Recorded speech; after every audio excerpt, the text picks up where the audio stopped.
రాని భారత్ ఎంట్రీ మాత్రం ఖరారైంది. వీళ్ళే ఖరారు చేశారు. పార్టీలో గందరగోళం అంట. పార్టీలో గందరగోళం. ఏ పార్టీలో? తెలుగుదేశంలో గందరగోళంగా ఉంది.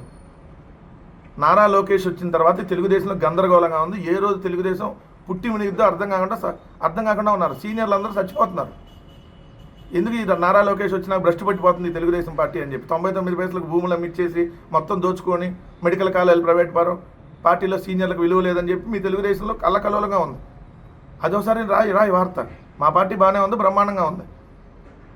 మొన్న ఈవీఎంల ద్వారా మీరు ఎంత మేనేజ్ చేసినా 40% ఓటింగ్ ఉంది. ఇప్పుడు ఇంకా పెరిగింది. అది ఇంకొక 5% ఈ పార్టీకి మాకు పెరిగి ఉంది. పార్టీ నేతలకు ఆయనకు అగాధం పెరుగుతుంది. కార్యకర్తలతో సరే నాయకుడు లేకుంటే పోరాటాలు వెళ్ళటంతో కేడరకు అర్థం కావట్లా. మా నాయకుడు రాకుండానే మా పోరాటాలు ఎలా ఉన్నాయో చూస్తున్నావు కదా. ఉనికి సస్తా ఉన్నారు మీరు. అందుకనే కదా హౌస్ అరెస్టులు, దాడులు మా మీద. మొన్న యూరియా మెడికల్ కాలేజీ విషయంలో ఆర్భాటం చేస్తే తుస్సు అనిపించారంట. ఇక్కడే అర్థమైంది రాత్రి నువ్వు ఎంత ఎక్కువ సుమో, ఎక్కువ షార్ట్, ఎక్కువ గుడ్ ఫ్రెండ్స్ అయిందనేది. జగన్కి ఆత్మగా చెప్పుకునే సజ్జల రామకృష్ణారెడ్డి ప్రెస్ మీట్లు పెట్టి సమస్యను మరింత జటిలం చేస్తున్నారు.